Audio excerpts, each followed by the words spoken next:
How are you guys? I couldn't refrain from sharing a paper. Yes, you have seen it already, Eric, long time ago. Now. Yeah, Pierre, you talk about the financial art on monetarization and organization. Yeah, I mean, why I put it on why I gave it to you now, passed it on to you, is to I mean, the little I heard of the last conversation, that's how I work, so to speak, by looking backwards, is connected to your Simmel's ideas about philosophie des Geldes, as in the philosophy of money, that became very popular, like I think 10, 15 years ago, when Rothman was doing his Xenomoney book, which I think also is important. In that, if you want a bibliography about what this kind of stuff may mean, so Simmel may be worth revisiting, and you mean Georg Simmel philosophy of money? Yeah. It was it's interesting too, because it was something, Georg Simmel was a sociologist in the end of around 1890, 1900, and I once met his nephew,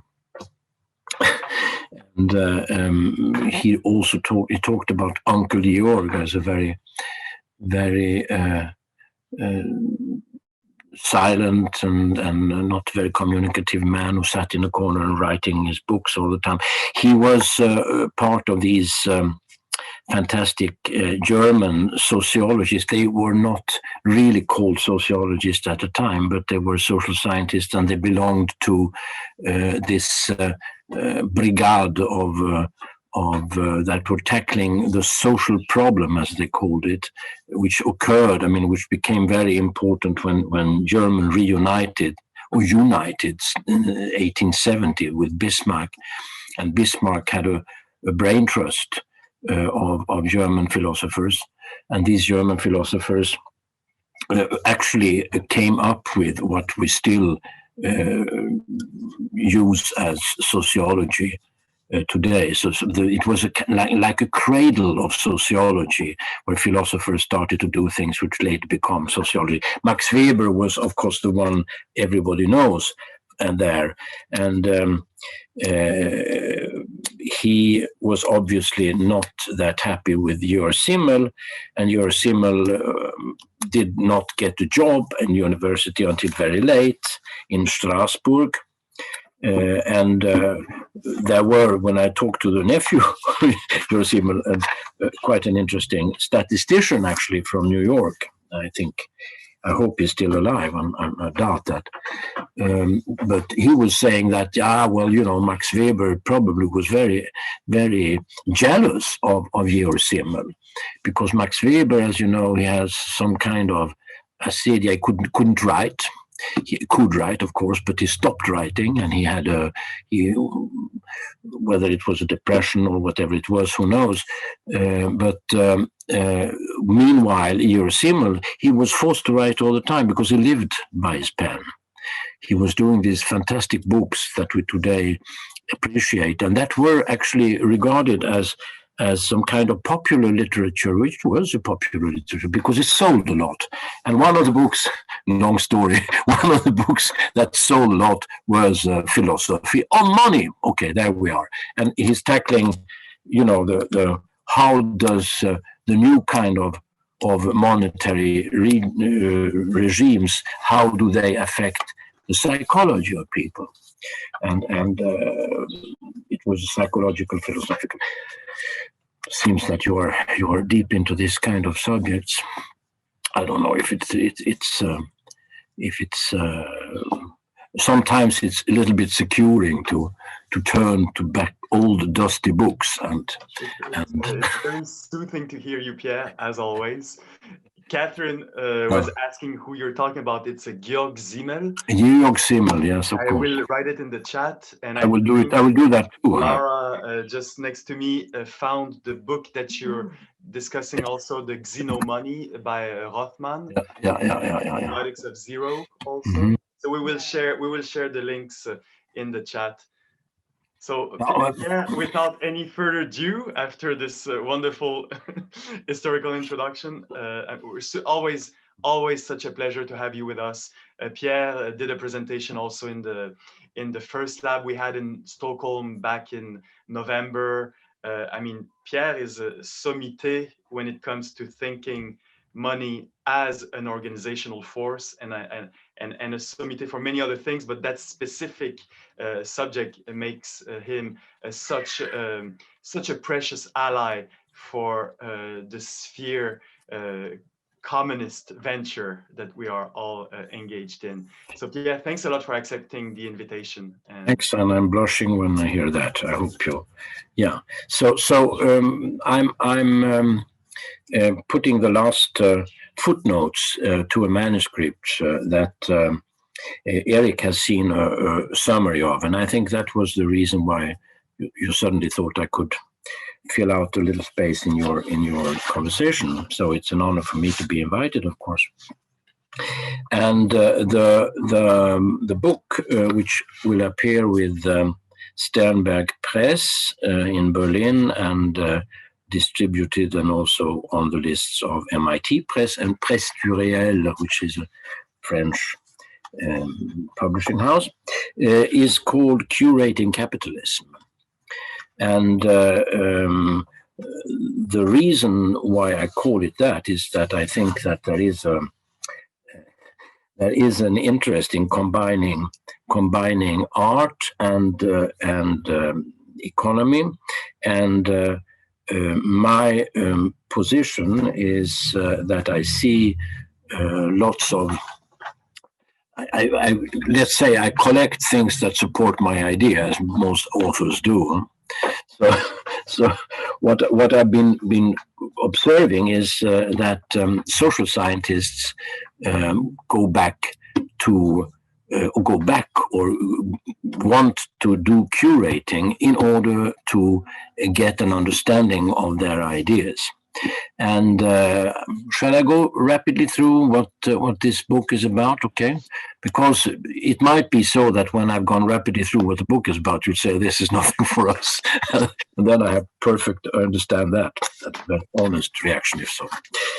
Okay, so I started out by noting one thing, and that was that very appreciated social scientist and philosopher, he calls himself, at least anthropologist, Bruno Latour, we all know. And Bruno Latour suddenly struck me that Bruno Latour has been doing for the past 10, 15 years, he's been doing regularly exhibitions. And he's been doing exhibitions with ZMK, Center for Medium and Communication, which is a museum run by Peter Weibel in where is it? It's in Karlsruhe, exactly. Thank you. So what I did was to connect or revisit the conversations between a kind of, you may call him star curator, or at least he's all over the place, it has been for the past 10, 15 years, which is Hans-Ulrich Obrist, and Hans-Ulrich Obrist's way of collaborating with Latour. He's been collaborating a long time. Latour has done laboratory exhibitions to try to reenact scientific laboratory experiments in a museum context. And he's also collaborated with Hans-Ulrich Obrist. And my hypothesis, which is of course easily supported by the last exhibitions that he made, which was Gaia. I think it's the last one, or maybe before the last. And the Gaia exhibition in ZMK has an impressive catalog, as usually all exhibitions have. And the impression catalog is trying to show how come Latour thinks it is essential to curate an exhibition in order to explain what knowledge will be after the big crash, what he calls the big crash.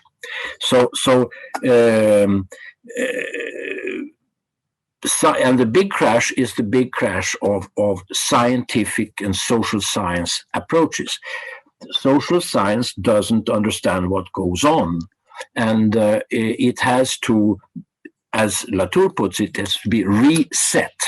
The instruments have to be reset. I gather that's what you guys are sort of debating about. How the hell do we reset our instruments to understand what goes on? And one way of doing that to Latour is actually to go into the medium of the art exhibition, because the art exhibition has different qualities that sort of makes us start anew when it comes to understanding how knowledge should be developed in order to have any kind of impact at all on our existence and on the world. Now, Latour has the background with the well-established idea of the Anthropocene, and that means that you cannot. One of the conclusions is that you can stand out of the system. You are sort of doomed to be inside the system, whatever you do, and you have to sort of do with that. You are in the cave, as he says, in the Platonic cave, but we all are in the cave. We cannot long, as some interpretations of Plato is, long to come up to the sun. You know, there's nothing outside there waiting for us and sort of enlightening us. But on the contrary, we are in the cave of Bitcoin or blockchain, at least I imagine, and we are trying to. We can move there. The slaves in the cave were not completely fossilized or anchored. I mean, it's impossible. You always have a possibility of moving, and that is a little bit what how Latour looks upon the capitalist situation, and that is, of course, in an extreme way, probably what you are experiencing and why you're interested in that. It is possible inside the cave to do something. At least we have to do it, and it's an ethical kind of obligation for us to do something in the cave, or when we believe that we are completely in the cave. Okay.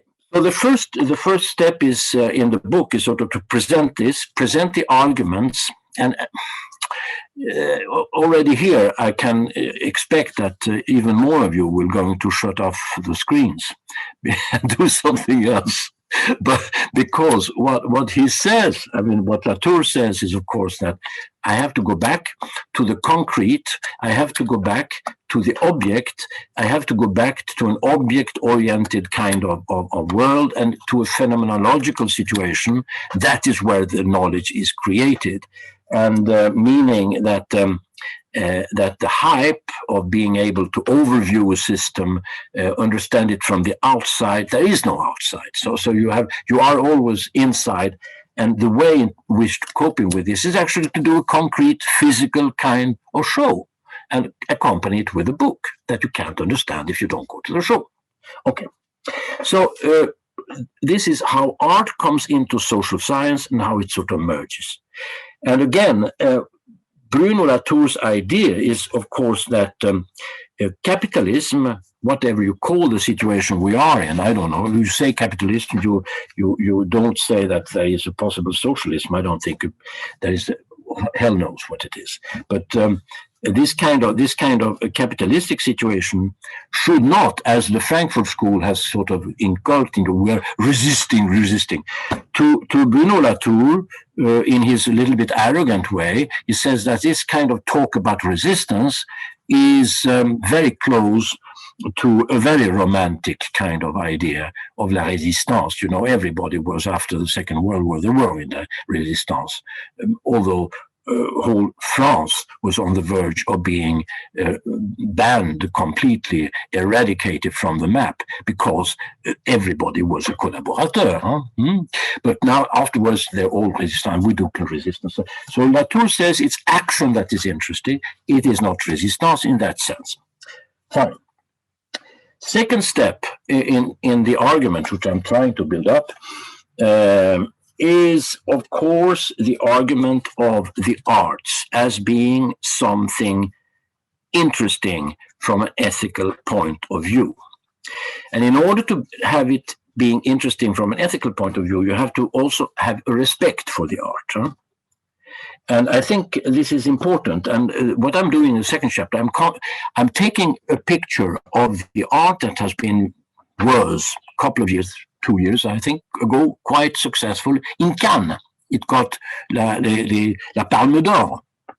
And what got the Palme d'Or in Cannes? It was the film made by Ruben Östlund called The Square.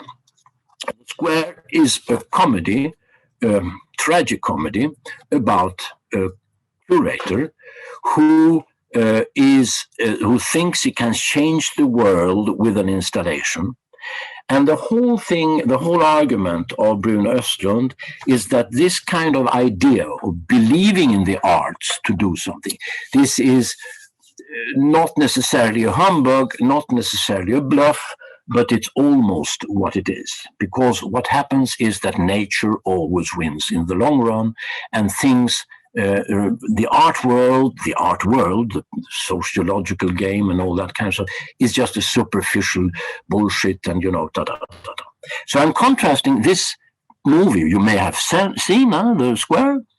I contrast this with a very well-known guy when it comes to art, which is Jacques Rancière. And Jacques Rancière, what he's saying, he's saying, on one hand, he will not give the let's say the victory to the curators. That is not, the curator cannot control everything. But when you have, as you know, the discussion is, when you have a political discussion, what turns out to be a political discussion always starts, or mostly starts, in an aesthetical discussion. And if you sort of ban aesthetics, which of course Jacques Rancière, being an old Maoist, being a student of Althusser, of the old Marxists and all that kind of stuff in the late of 68 and onwards, he was inculcated that, don't go for the art thing, don't go for the aesthetics thing, go for the real kind of critical philosophy. But what he's saying is, when I look, and the argument, he's going to old labor and labor movements in 1848.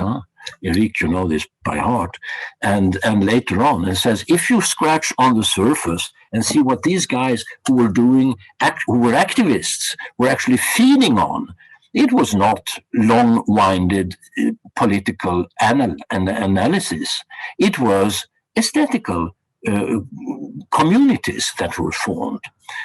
In the night, in the Tuileries and so on, he sort of finds in the archive documents about how workers gathered around statues, somebody read a poem, recited something out of a book, talked about a picture. That was the source of the political action, so to speak.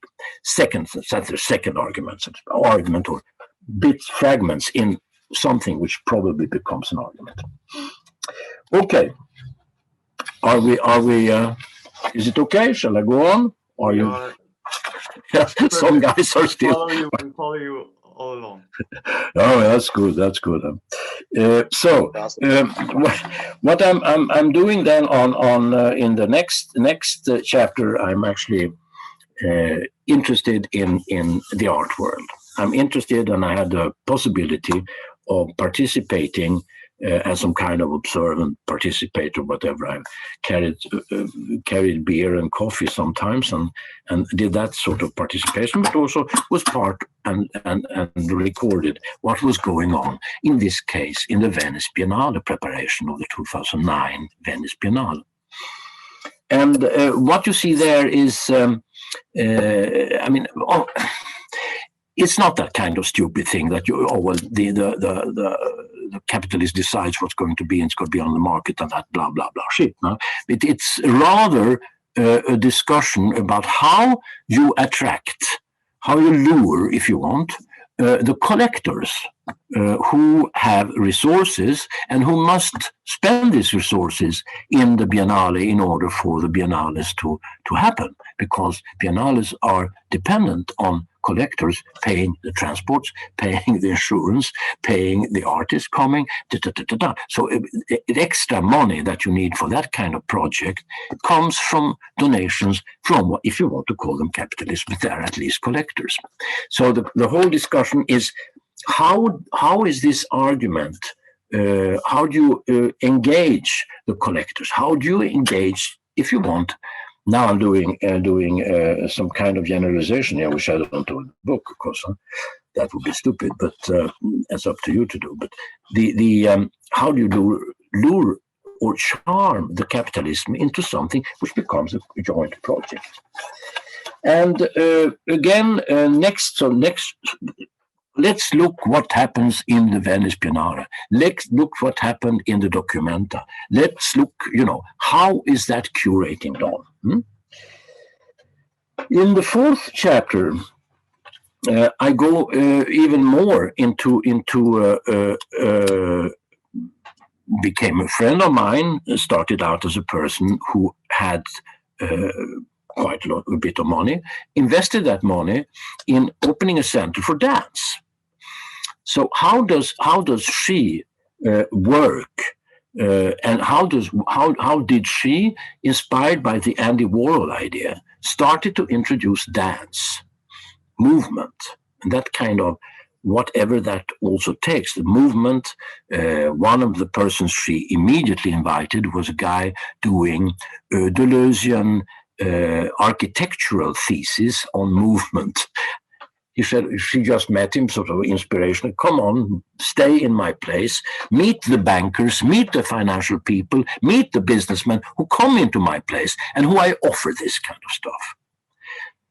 Not a very sophisticated philosophical kind of discussion about why she did this.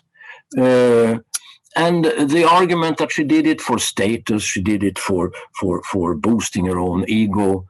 Yeah, of course it could be there, but there was something else which I sort of sensed and which I'm trying to explain in that chapter. After having gone into, a mécène, I know why do you become a mécène? And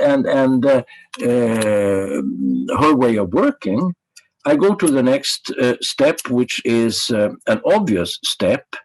It is the question of what happens to the Andy Warhol kind of idea. Because, of course, there are two to simplify a lot, there are two poles, the East and the West. And the East and the West, before the wall came down in Berlin, was easily sort of illustrated by Joseph Beuys on the east side, Joseph Beuys, and on the west side, the other guy was Andy Warhol. I mean, you can't, if you're interested, as I am, in the interaction between art and capitalism, art and business, these two guys are incontournables. You have to face them. You have to understand what they were doing, and so on. So the question is, what happens now? What's half a century later? What goes on, and what is going on?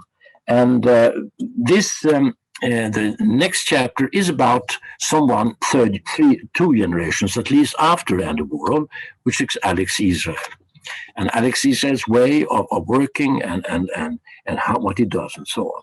And this is also, it's a dialogue between, you can say, because between Alex Israel and Jack Pankowski. And Jack Pankowski is a man who's been doing art criticism and curating around the theme, what is there a legacy of Andy Warhol, and what does this legacy mean? How are people working that are doing business art today? What is business? That was the idea or the pun of Andy Warhol. I'm the biggest artist. Well, what kind of, I'm doing business art? Okay. So what has happened to that kind of thing, and is it worth pursuing? Is there any kind of idea in this pretentious suggestion that what goes on in the Andy Warhol tradition was a start of the middle class aesthetics? That was a kind of middle class aesthetic going up, and it was not. And again, this directed against too simplified class ideas or social class theories. That the pop art and what happened afterwards, and that kind of avant-garde at that time was sort of building a sort of middle class aesthetics. Now the middle class aesthetics, is this important in the blockchain thing, or what's going on there? There seems to be such a mess there that everything can go on, which makes it funny, of course, and tiring, I imagine too. So I'm soon ready with this. There are 9 chapters, and I'm now on chapter number 5 or 6.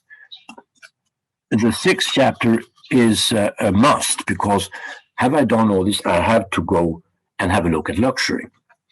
What happens? What is luxury? Is blockchain luxury? Is Bitcoin?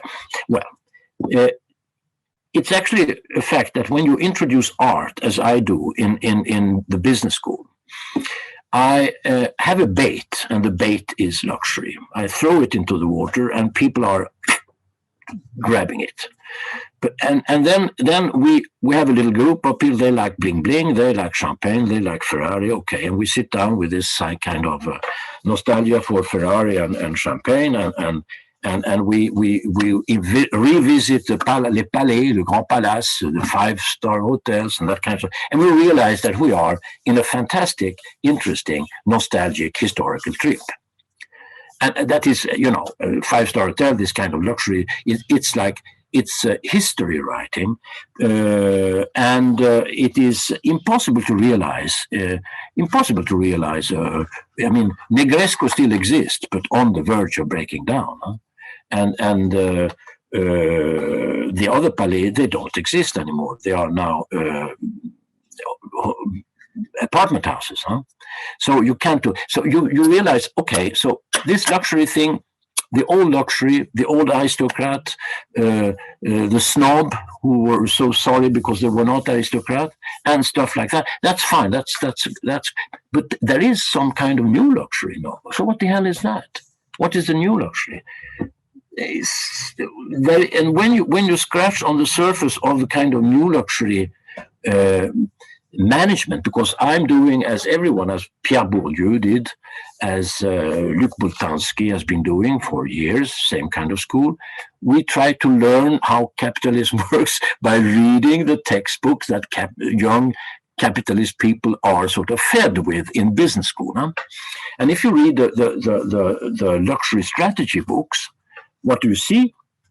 Well, you see that there's a lot of social stuff, they call it now aspirational products, which means that you want to belong to another supposedly class. You want to climb, you're aspirational. Okay, that's fine. But so that is part of it. The sociological part is part of it. The psychological is part of it. But there is something else too. And as I'm not very happy with sociologists or with psychologists, or I don't know, they don't let me free to do what I want to do because they have their theories already set. So I go into something else and try to understand what this kind of luxury is about.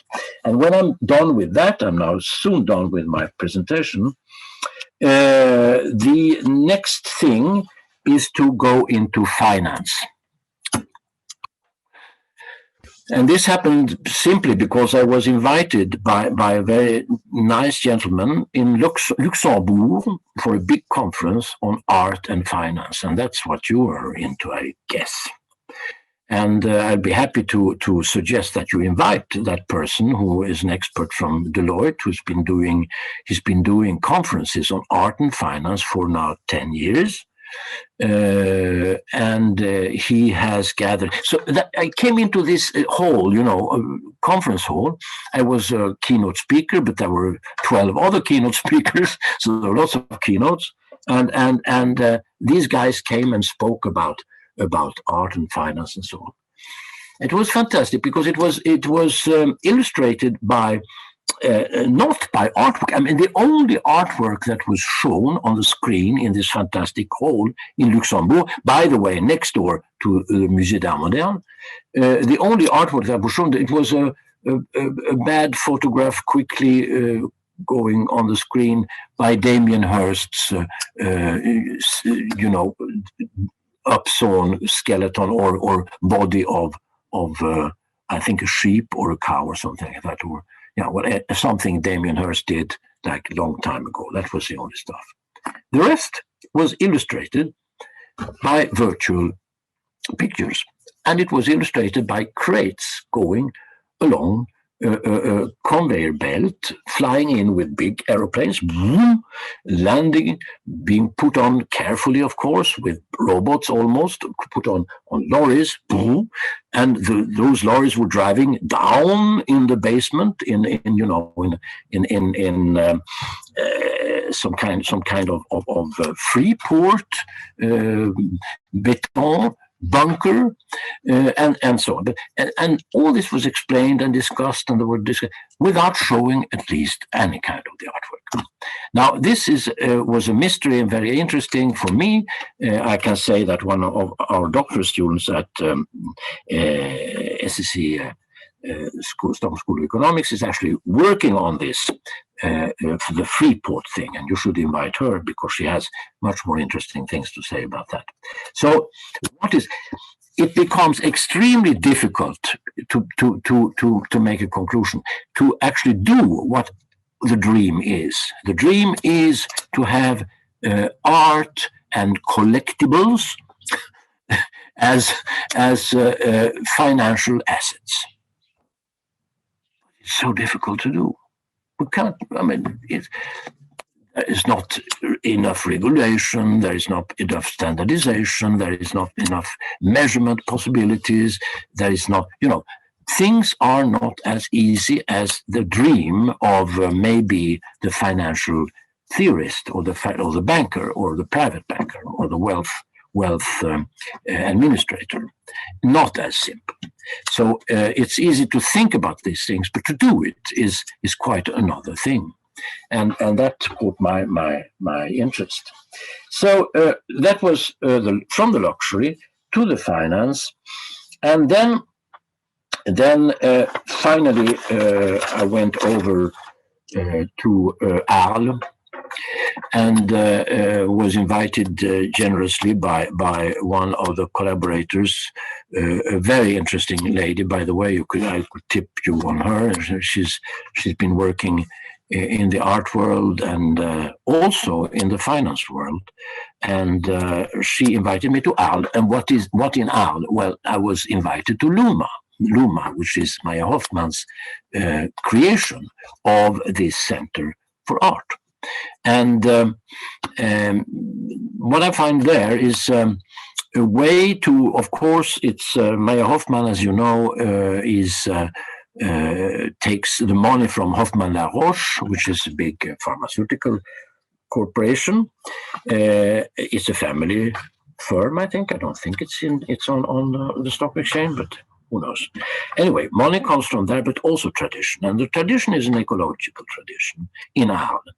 And the ecological tradition is through the dad of Maya Hoffmann. And Maya Hoffmann's dad was deeply involved in the wetlands, preserving the wetland of La Camargue.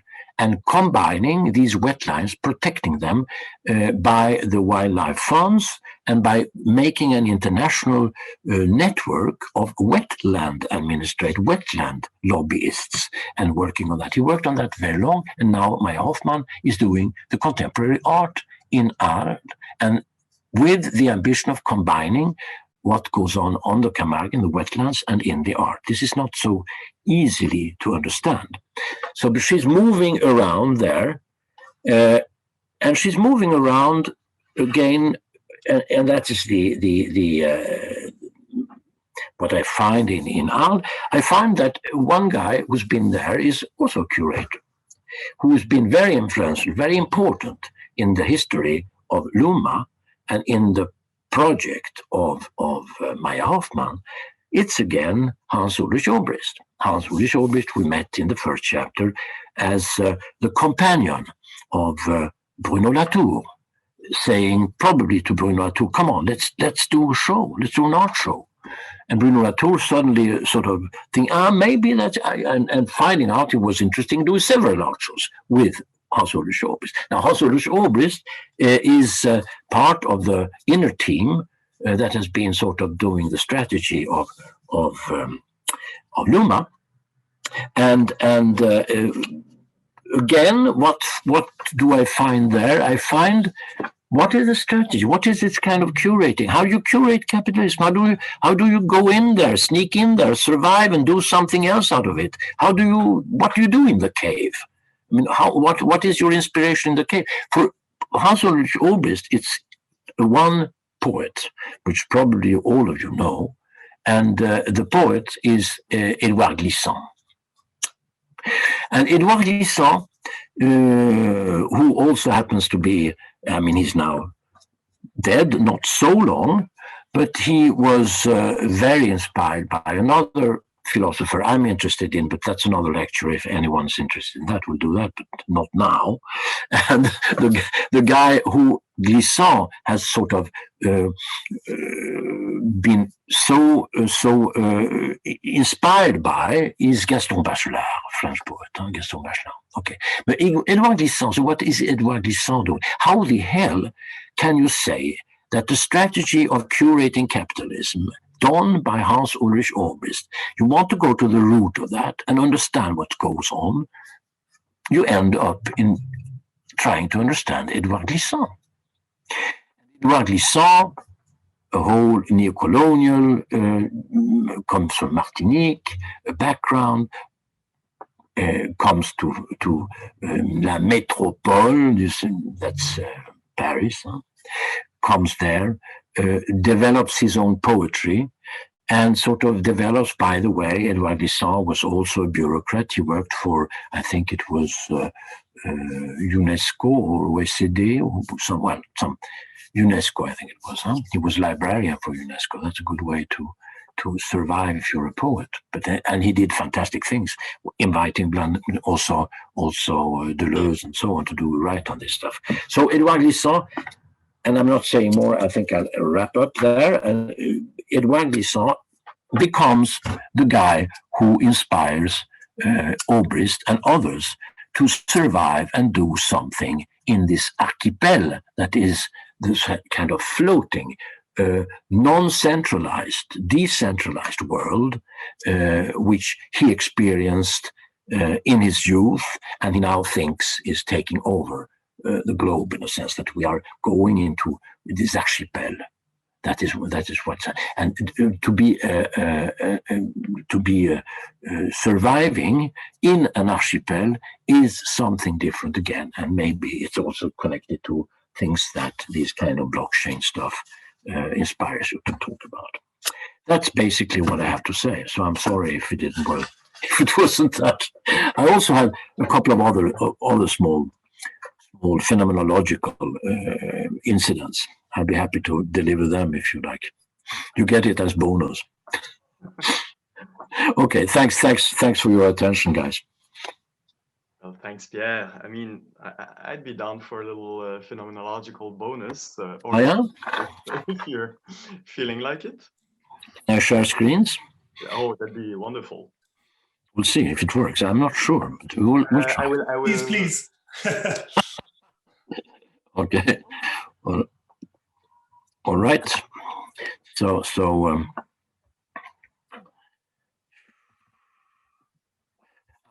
no, I think I have to.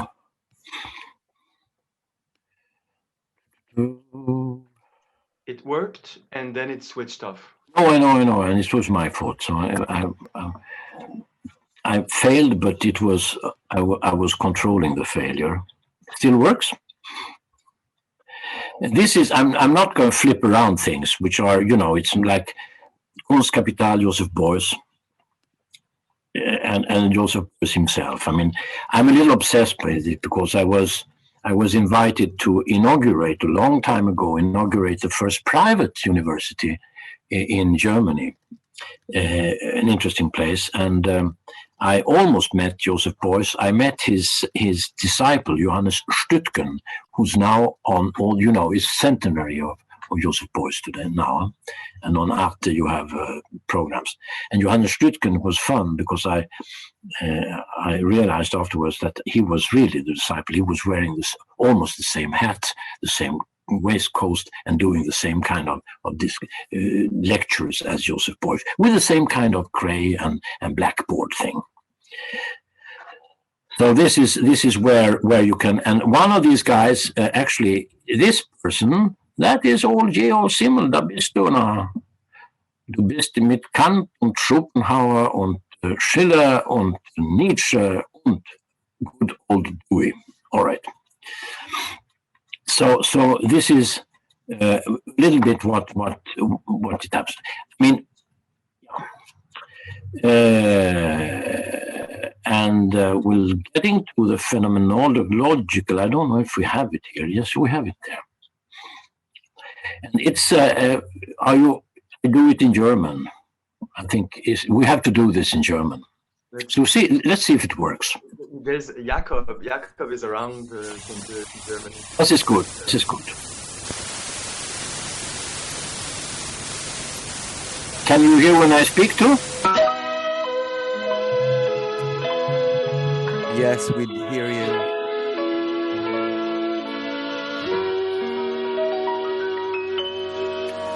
Ja, du, der dich bemühst und fragst niemals wozu. Siehst du nicht ein, dass du spiegelst die Welt und sein Wille, der Kant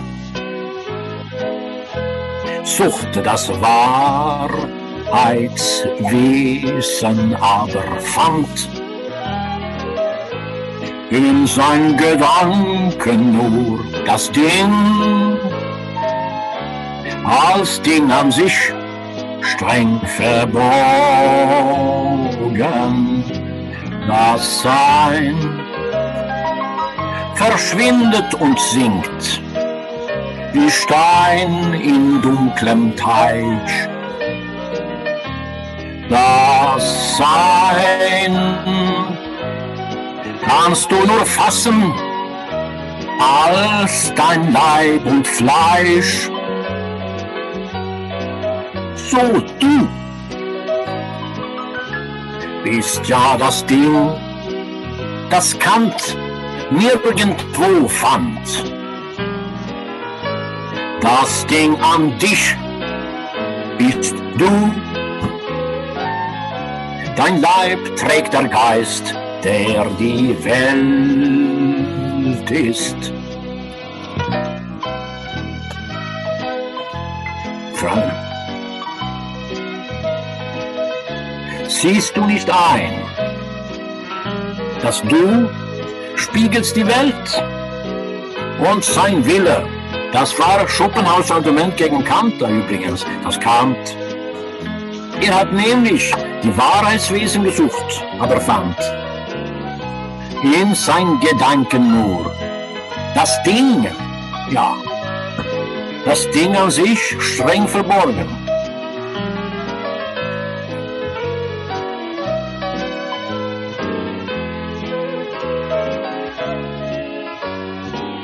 So that's a phenomenological term.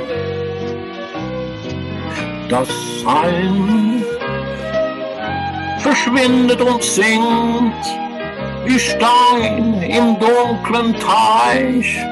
Ach, das Sein kannst du nur fassen als dein Leib und Fleisch. Habt ihr nicht kannt, ne? Kein Leib und kein Fleisch. So, du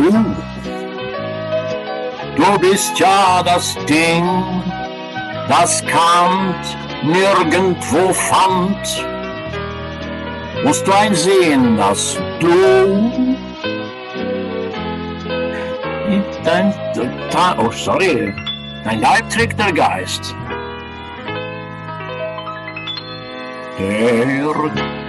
Die Welt ist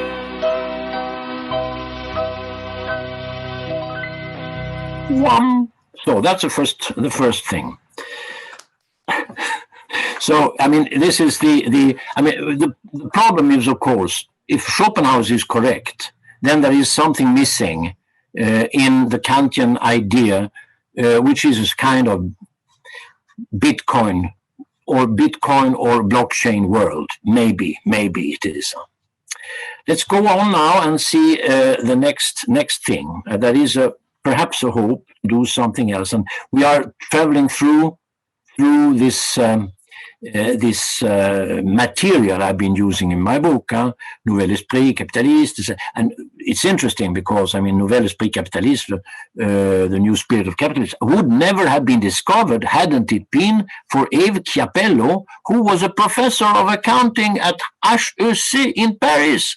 When she met Luc Boltanski, who was clever enough, learned from Pierre Bourdieu that if you want to get to know the enemy, you have to read the textbooks.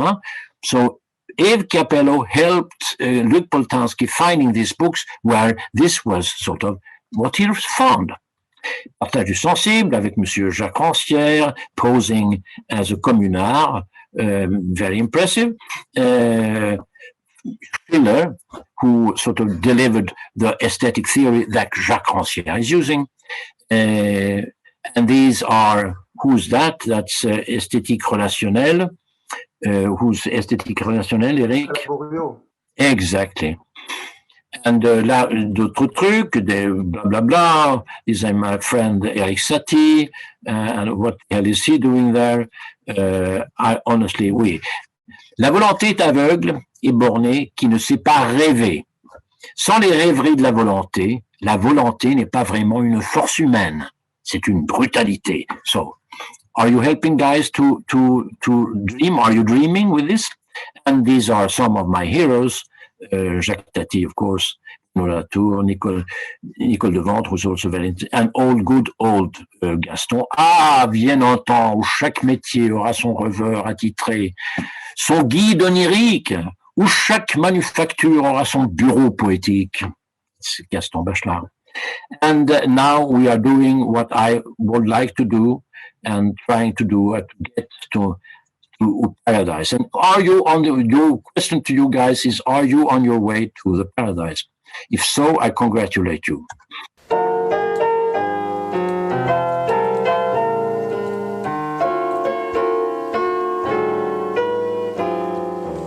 Mon paradis est aujourd'hui, pas demain. Là où je suis, pas dans un ciel plus lointain. Alors prends ma main, dépêche-toi et viens là-haut, à mon bureau. Le NBA est un rêveur somnambule, fort séduisant pour les pauvres crédules. Il manipule et qui deviennent ridicules, là-haut, dans son bureau. Marchand de rêve, la vie est brève, berce-nous dans ton doux vent. Marchand de rêve, suis-le au crève, c'est la loi du management. Business is bubbles, float up in the sky. Bankers forcing hitting their all-time high. So never ask why. Want to crash? Want to fly? Up in the blue, flying on through. Up in the management sky.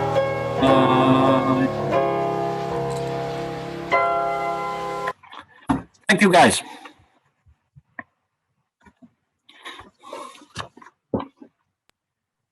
Fabulous. For the management sky. Amazing. Thank you. Let's go to the sky. That's maybe where you are. I don't know.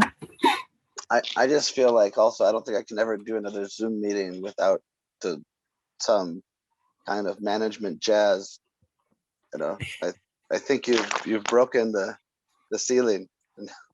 I love it. Thank you. Thanks a lot. But it's I mean the field where you are is of course fascinating. Huh? It's a unique situation. I mean, what's going to come out of this, hell knows. But I mean, this is really the thing, and I imagine that I only know of the philosophy that Eric has been doing, and it's a unique situation, Eric, for connecting to your Deleuze and Guattari and so on. It gets better by the day. Yeah, no, it must be. That's sorry.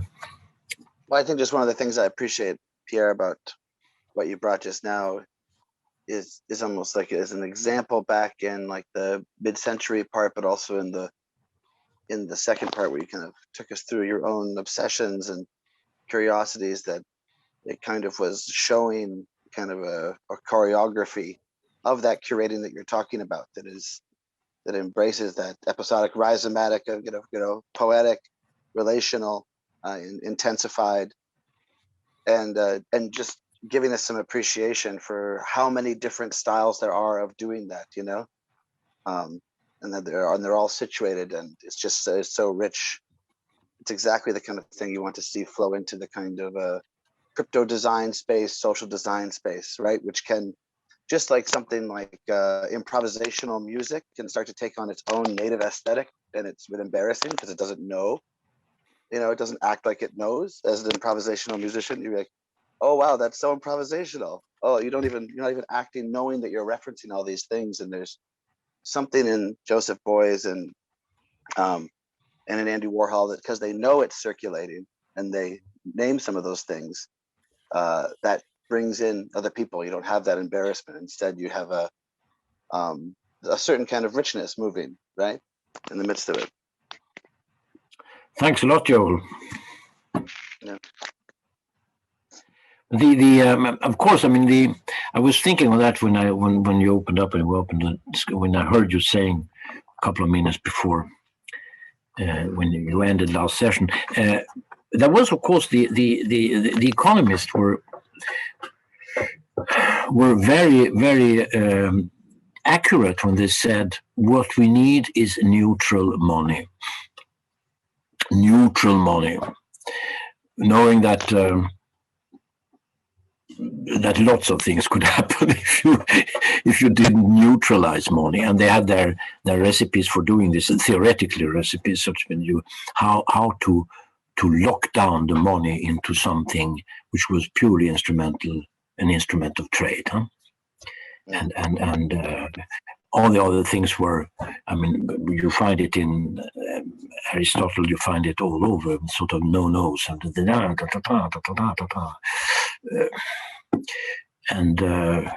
maybe you could say that that's similar, because of course with the idea of symbol, I mean the ideological idea of symbol, and probably the ideological idea he shared with the whole bunch of Verein für Sozialpolitik, was to do something else than the Marxians, huh? and because that was, of course, an ideological kind of fight going on. And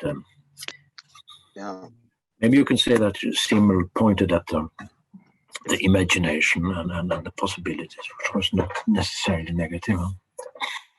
It's interesting, let's say the tension between the necessity for money as a neutral medium on the one hand.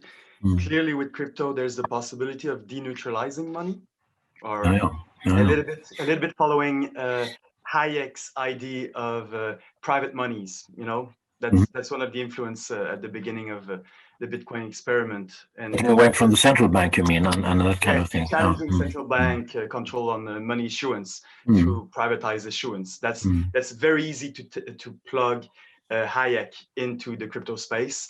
We're clearly trying to beat that option.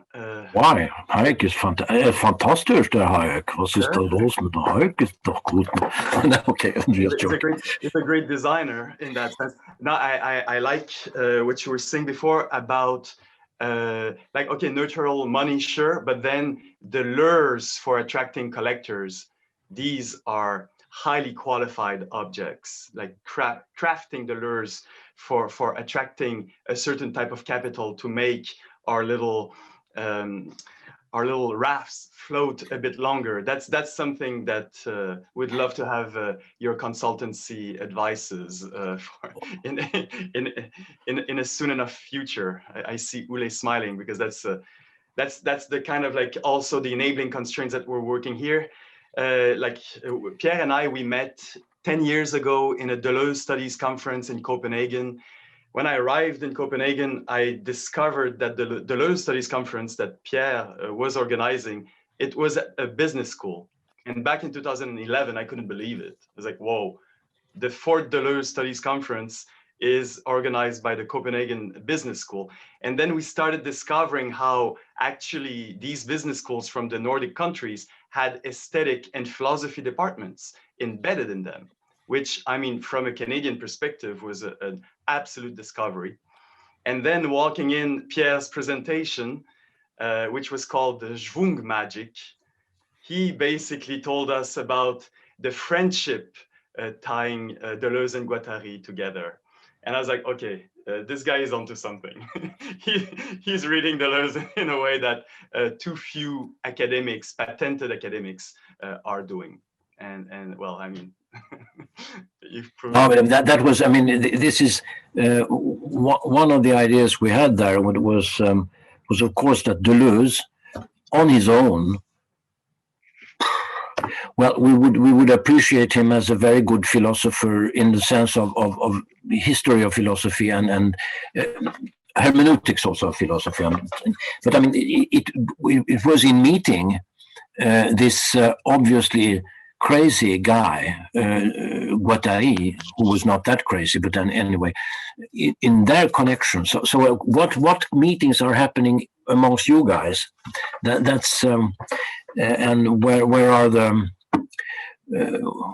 who could bring out a well-read sort of systematic economist into your field and do something together with an economist. I mean, that's a little bit as Guattari lured out Deleuze from his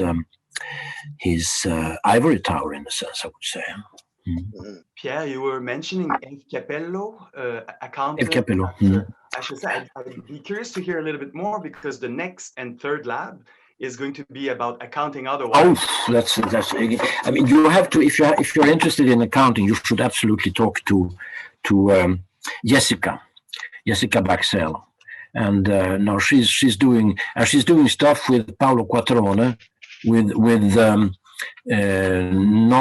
but because, I mean, my guess is that Eve Capello thought it was not fine enough to be in HEC.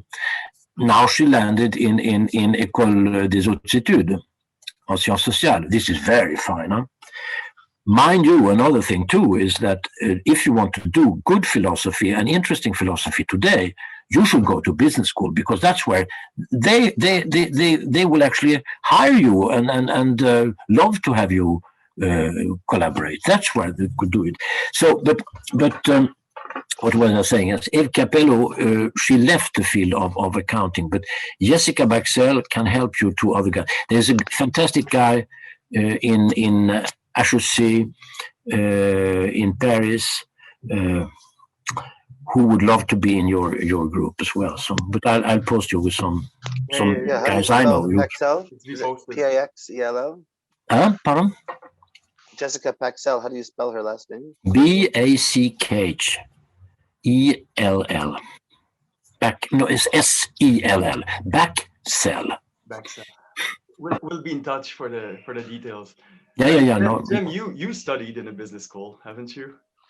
Yes. You're in Bocconi. You're in Bocconi.